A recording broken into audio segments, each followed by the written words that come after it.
Hi everyone, it's Melissa, and in this video I am going to review the books that I am reading for the Booktube Prize quarterfinals. For this round I am judging nonfiction group A, and I will be kind of updating as I finish the books. I will also put timestamps below so that you can just watch the reviews that you're interested in. I've already finished 2 books, so I will talk about those now.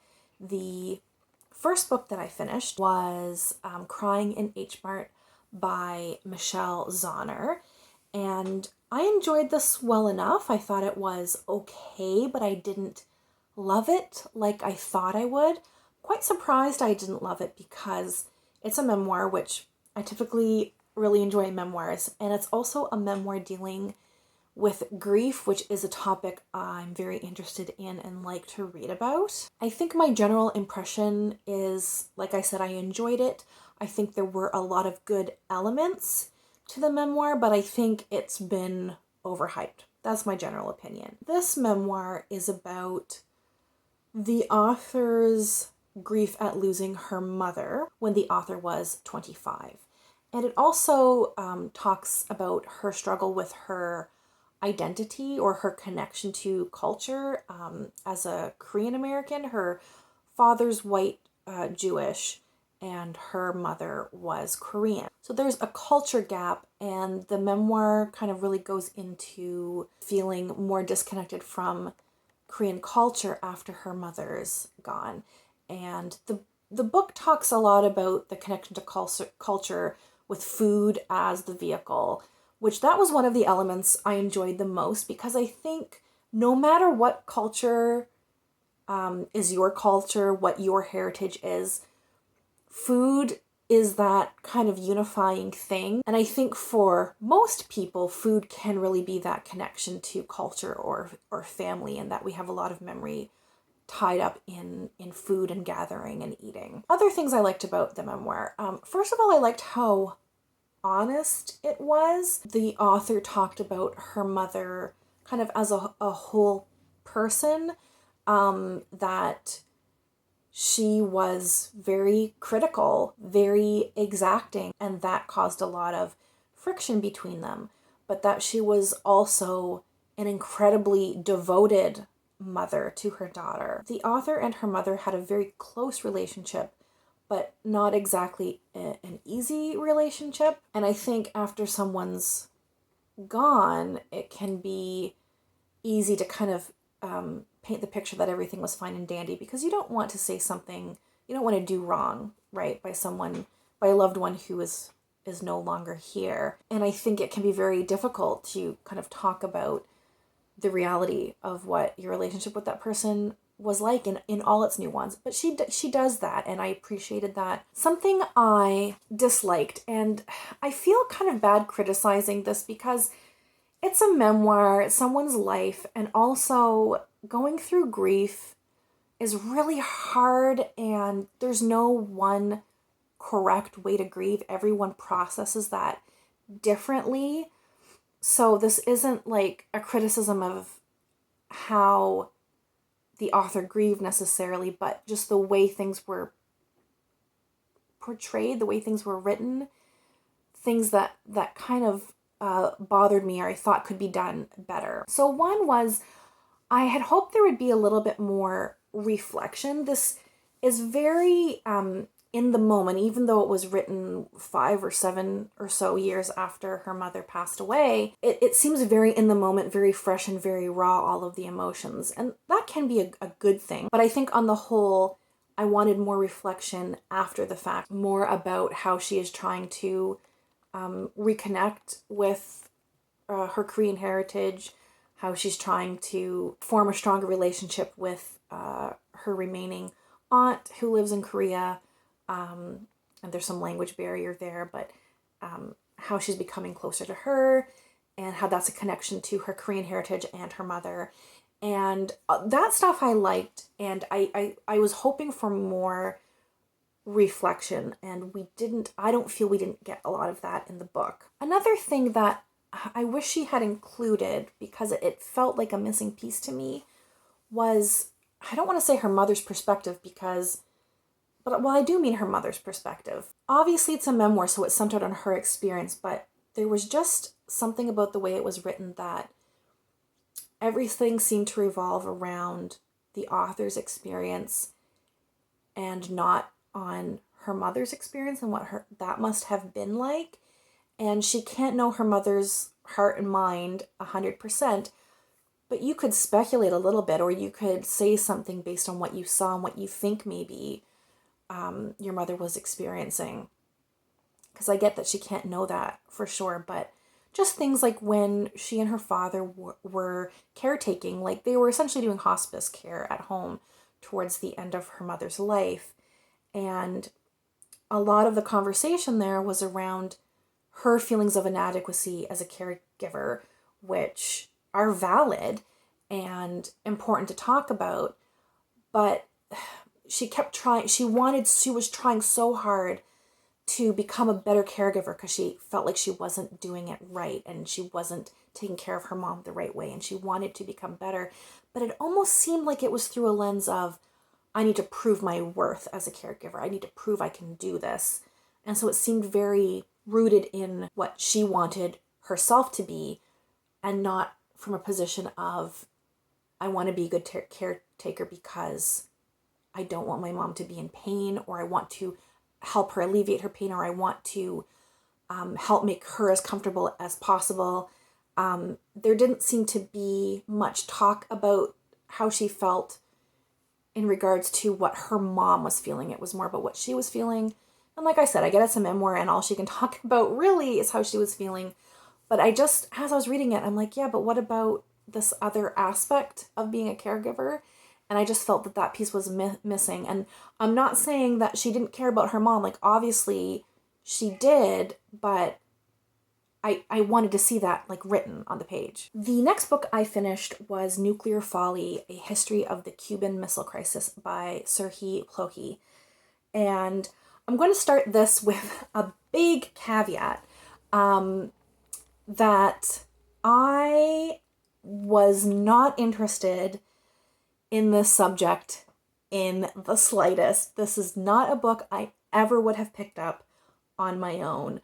I don't really have an interest in the history of like international incidents like this, and especially in the way that this was written as like a straight history.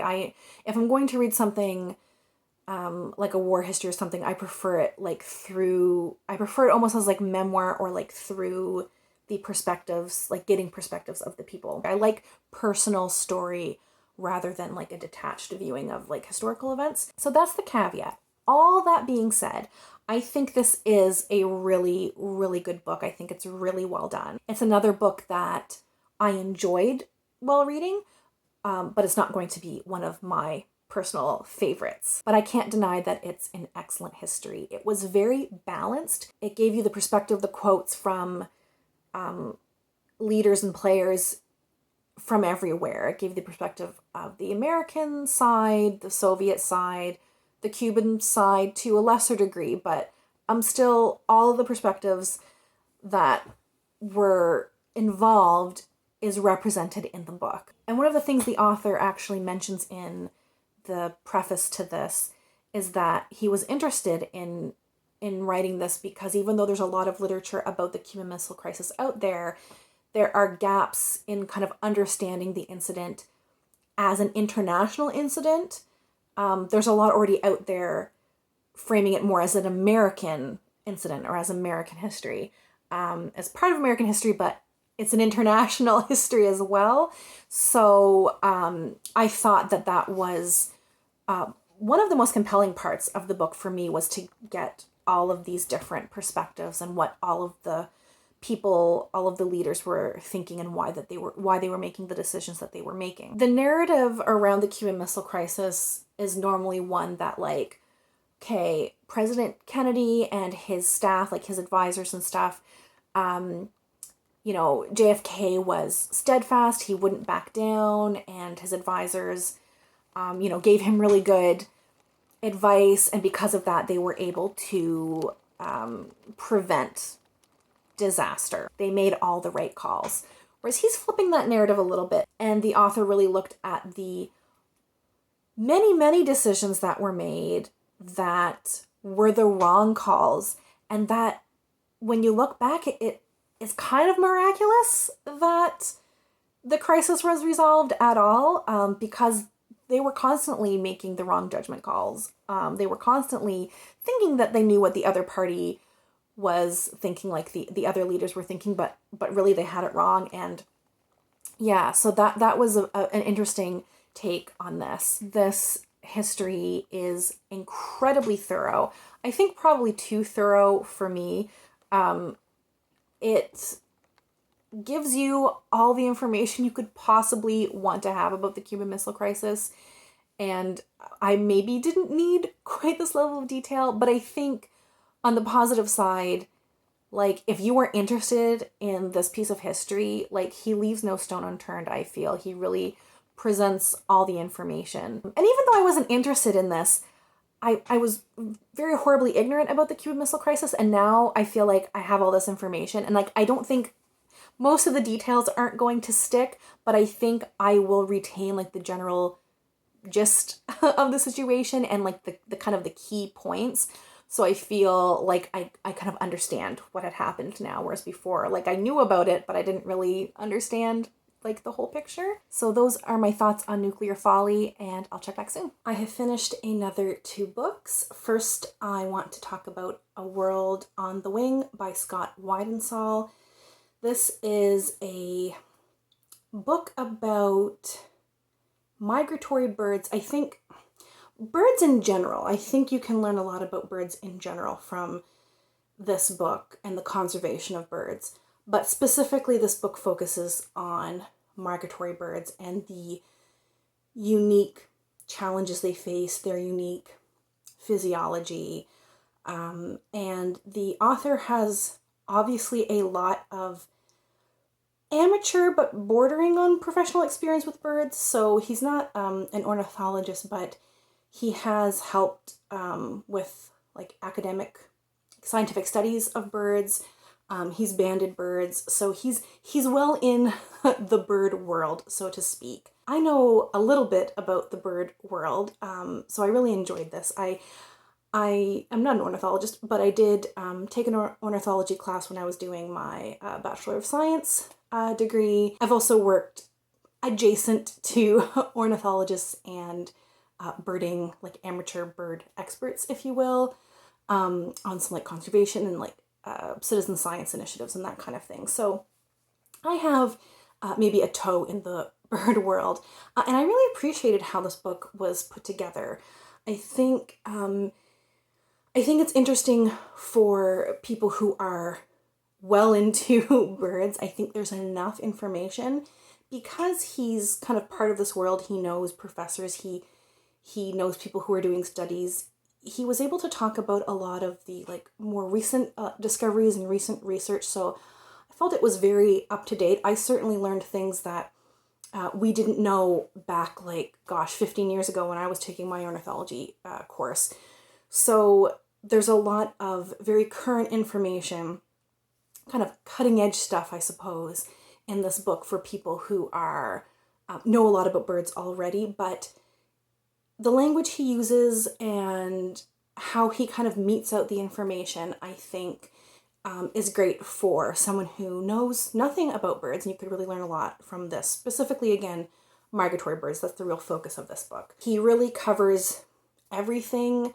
He talks about kind of the unique physiology and these vast distances that migratory birds have to cover and the unique challenges that poses. Especially in regards to conservation issues like climate change, where their food sources aren't emerging when birds are arriving at their normal breeding areas and that kind of thing. So it talks a lot about the kind of, like, mechanics of migration, how awesome it is, really. There's a chapter where he goes into their physiology and how they're able to do this. It's the equivalent of running, like, 30 marathons in a row or something ridiculous. There's a chapter in here about, I forget what it's called, something like "We thought we know, but now we think," or something like that, all about what we had believed about birds for a long time and kind of the new things coming out that have challenged our previous knowledge about birds. There's a chapter in there about big data and about citizen science, which I found really interesting because I've done some of that stuff. And like bird watching is a really popular hobby, so a lot of people do it, and you can now, because of technology, because of citizen science, like apps you can get on your phone, scientists can get just reams of data from bird watchers around the world, and that was really interesting to read about. So yeah, I think it was comprehensive. I think people from a variety of like background, like knowledge, I guess, or understanding of birds could appreciate the book and get something out of it. I thought it was structured well. I liked the examples, the different bird examples, like species examples he used to illustrate different points, the studies he pulled. Yeah, I don't really have anything bad to say about it. I thought it was really well done. The next book I want to talk about is Facing the Mountain, The True Story of Japanese American Heroes in World War II by Daniel James Brown. I really liked this book as well. I think this one has some problems, but I got a lot out of it, and I still would recommend this book as a very niche history, I guess, or specific look at a specific group of people during World War II. So, as I hope most people are aware, during the Second World War, Japanese Americans were horribly treated. They were incarcerated with no due process just because of their heritage, their ethnic background, were rounded up and placed in internment camps, including children. Whole families were just carted away. And this book gives a good background or context for this time in history, with the attack on Pearl Harbor, the racist sentiments towards Japanese Americans, what happened with the internment camps, how those came to be, what they were like. It gives some good background information on that. But the bulk of the book is following young Japanese Americans who went off to war, and they all kind of have different backgrounds. So we have Japanese Americans from inside the exclusion zone on the west coast of the U.S. who had been incarcerated with their families. We have some Japanese Americans in here who lived outside of the exclusion zone, so weren't incarcerated, but the racism they dealt with post Pearl Harbor. Japanese Americans from Hawaii who were never incarcerated. There's a whole economic reasons why that was. And we even follow one young man who didn't go to war, but he was conscientious, I can't say that word, conscientious objector, I suppose. He was a Quaker, and we follow also his battle with the legal system. There's a form he had refused to answer some questions because they were prejudiced and they were unconstitutional. And I think, if I remember correctly, it even went all the way to the Supreme Court, but we follow his story as well. But he's kind of the outlier there. He's the only, as far as I can remember, person's story that we follow who wasn't a soldier. The rest of the men end up going to war, and they're part of this, I guess, famously highly decorated battalion, the 442nd Battalion, which was a battalion of Japanese men. And it details what this battalion did, their impact, and we also get the perspective, only in one or two chapters, of a young Jewish boy who was rescued by this battalion. I liked all of the background and context that the author gave. You can tell he put a lot of time to look through records and reports and talk to family members and any firsthand accounts he could get as well. It was interesting to see just the difference in perspectives from the different men, because they came from such different walks of life. Some of them had spent a portion of their childhood with relatives in Japan. Some of them had never been to Japan and considered themselves very American. Like I said, some were Hawaiian, some were mainlanders, and they had different perspectives and different thoughts about being an American, about their own Japanese ancestry, and it was complicated. My issue with it was how it was pieced together, or structured, I guess is a better way to say that. He did follow quite a few different people, and because he was doing things, I think, more chronologically rather than looking at one person, you're jumping from different people's perspectives, different histories, a lot. And so I often got confused as to, okay, who was this one again? I recognize the name, but I don't remember. Is this the person who was from Hawaii, or this was... So to have to flip back to chapters and figure out who this person was. I think there was just a better way to structure it, because it got hard to follow in spots. But I still enjoyed it, and I still would recommend it to anyone who enjoys history in general, American history, history of war. So yeah, I will check back in with the last two books. I finished the last two books. I am going to talk first about The Black Church by Henry Louis Gates Jr. This is a history of the Black Church in America, primarily the Christian denominations, and uses the Black Church as a catch-all term for Black churches across many different denominations. It also does talk about Islam and Islam's influence in Black America, but primarily this is focused on the Christian churches. It talks about the history of the Black Church and why the church was so important for Black Americans, and really gives you a timeline from slavery era to present on the role that the Black Church played in Black American history. I really, really enjoyed this book. I thought it was very well written. I listened to it on audio, and it was very well narrated as well. I will make sure to include the narrator in the description box. I thought the author gave a lot of really great examples. He starts with the slavery era and the role that the Black Church played in helping enslaved Black people to form community and gather, because enslaved people were not allowed to gather to talk. They were kept isolated and separated. But when white enslavers started to want to convert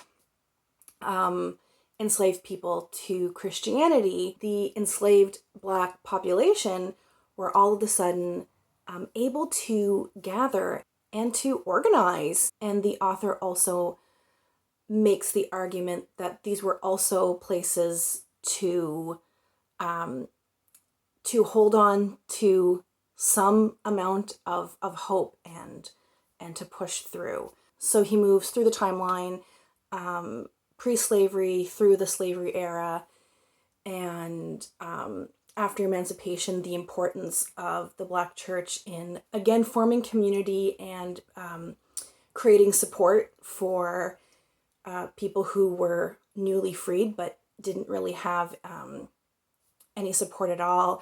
They were places where people could learn to read, could get educated, and he also moves through the Civil Rights era and how the Black Church played a role in activism, and then he brings it through to current day as well. I think the story was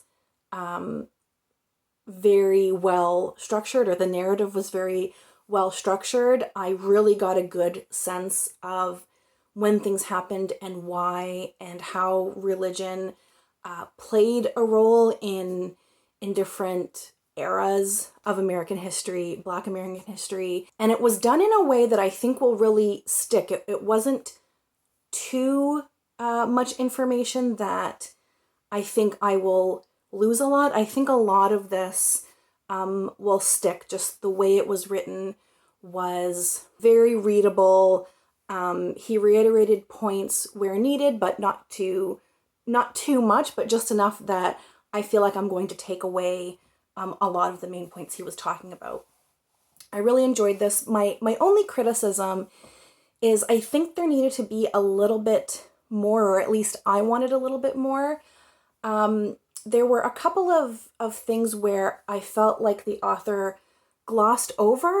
skimmed over these parts of history with the Black Church, and I wanted that included for a fuller picture.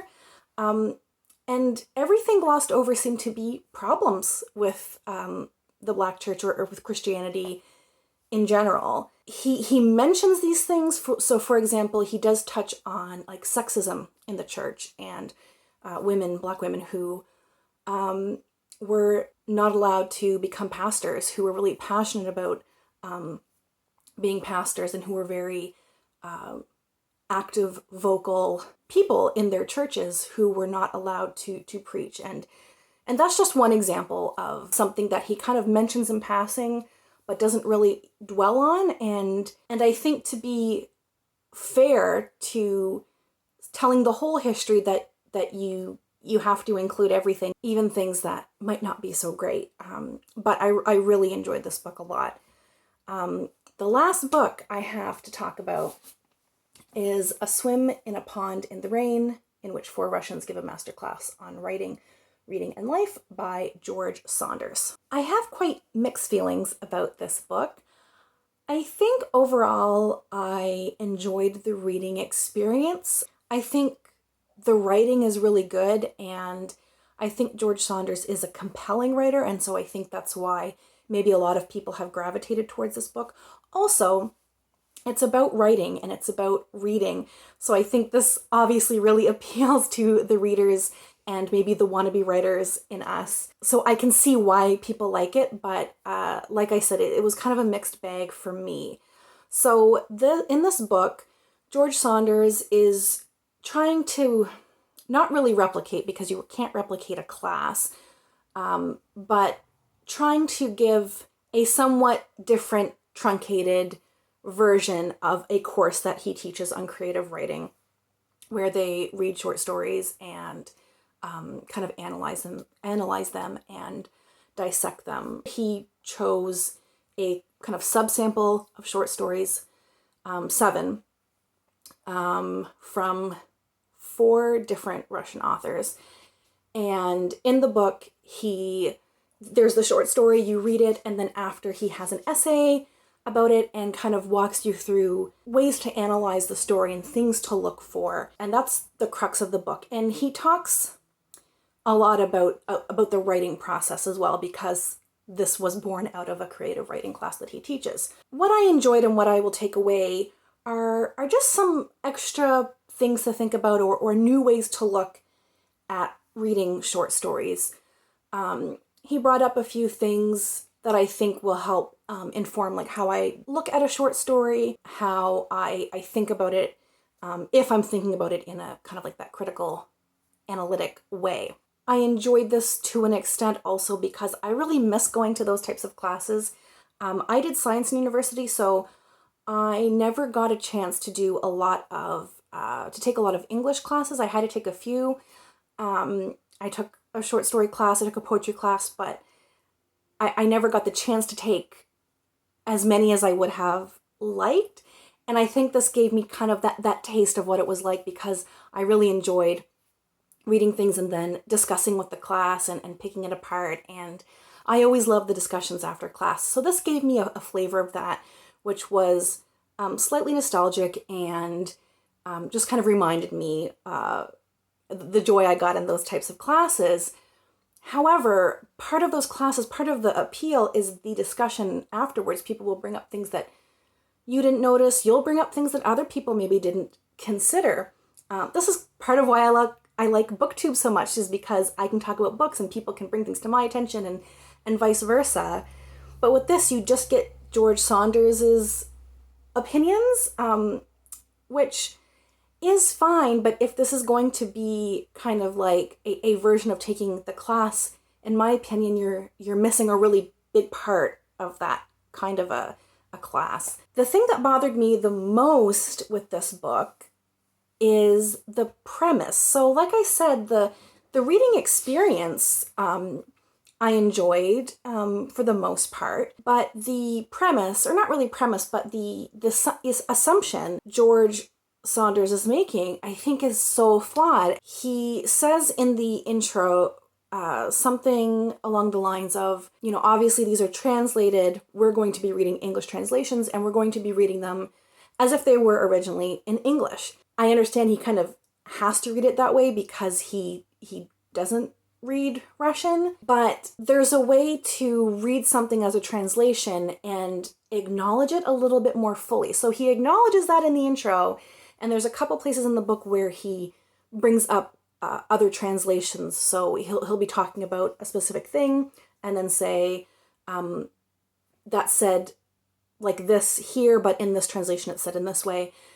So he does that in a couple of spots, but I don't think nearly enough, and I don't think enough effort was made to take into account the fact that these are translations. No matter how good of a translator you have, there are pitfalls to that, and you just have to be like more aware of that. So I feel like the foundation on which he's built this book, or that he's talking about these stories, didn't really make sense to me. And there's one story in particular. It's a Tolstoy short story called Alyosha the Pot. And there is a very quick kind of climax or realization at the end of the story. It happens in just like 2 or 3 sentences at the very end. And he talks at length about these sentences and what this might mean. And he shows 3 different translations. So the one that we read, and then in his essay, he also mentions these other 2. Well, these people translated it this way instead. There's a little bit of ambiguity at the end of that story. When I read the translation provided in this book, I read the story in a certain way. And then when I saw one of the other translations of just those last couple of lines, I read the story in a completely different way. Completely different. Like the moral of the story was completely different. So he takes the time to, at least in the last story, kind of like show these other variations. We needed more of that throughout, because you're not reading the author's original story. You're reading a translator's rendition. You're reading how the translator read and understood the story, which might have been very different from how you would have read it. I think there needed to be more of that acknowledging of translation, and that was really missing from this book. I was just looking over my footage and realized that I forgot to share my rankings. So here's how I'm ranking the 6 books. Number 1, I am giving to A World on the Wing. I thought it was a great science book. Number 2, I'm giving to The Black Church. I just thought it was so well written and such a compelling and well-structured history. Number 3 and 4, it was tough because I kind of liked them equally, but I'm giving number 3 to Facing the Mountain because it used that personal story, that personal history, which I prefer. And then number 4, I'm giving to Nuclear Folly. Number 5 is Crying at H Mart. I just needed more reflection out of a memoir. And number 6, I'm giving to A Swim in a Pond in the Rain, because while I enjoyed it for the most part, I think its logic was faulty. So those are my rankings. What I predict will go through, the 3 books I predict will go through, are Crying in H Mart, A Swim in a Pond in the Rain, and The Black Church. So thank you all for watching, and we'll chat soon. Take care.